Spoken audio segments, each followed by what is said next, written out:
Passend zum Thema heute habe ich ein passendes T-Shirt angelegt. Und die Katze schwirrt irgendwo rum.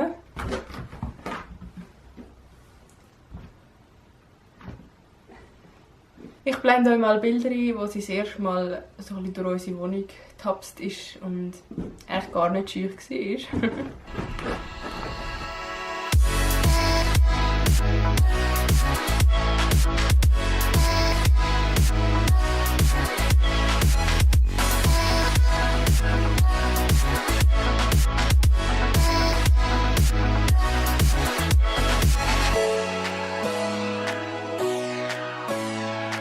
Das hier ist ihr absolutes Lieblingsspielzeug.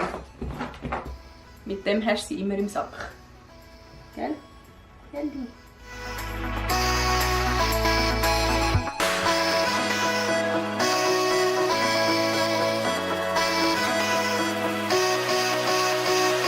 Den Stab findet sie cool. Und wenn sie den verwünscht, dann nimmt sie ihn und läuft mit dem Stab davon wie ein Hund.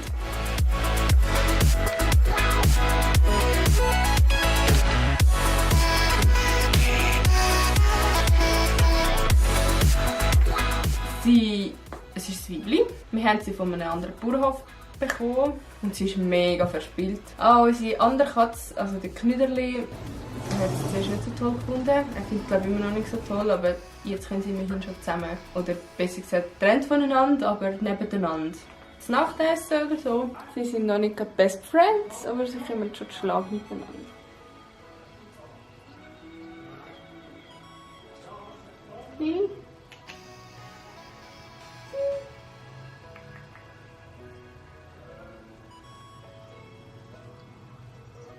Und ja, sie heisst Ellie. Ja, die mir auf Instagram folgen, ist übrigens auch Dudeldei Gurke 2. Ich habe, glaube ich, in den Stories schon mega viele Filme gesehen oder Fotos gesehen von der Ellie.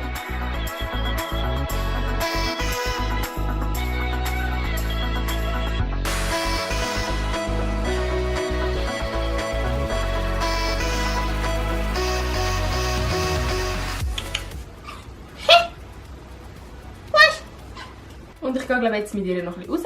Wir haben es schon probiert mit ihr, so auf den Balkon zu gehen und so. Und es geht echt sehr gut. Sie ist mega gerne draußen. Und seit sie weiss, dass sie raus kann, etwa die, will sie immer wieder raus. Sie kann sich 100 Jahre selber beschäftigen. Das ist eigentlich sehr von Vorteil. Ja, wenn euch die Ellie gefallen hat, dann gebt doch ein Video einen Daumen nach oben. Ich habe mir mal überlegt, einen Instagram-Account für unsere Katze zu machen. Falls ihr Bock habt, könnt ihr auch einen Daumen nach oben geben. Oder schreibt sie in die Kommentare. Wenn ihr irgendwelche Fragen habt zu dieser Katze, könnt ihr das auch in die Kommentare schreiben. Ich beantworte eigentlich immer. Dann wünsche ich euch noch einen schönen Sonntag und bis zum nächsten Mal. Tschüss!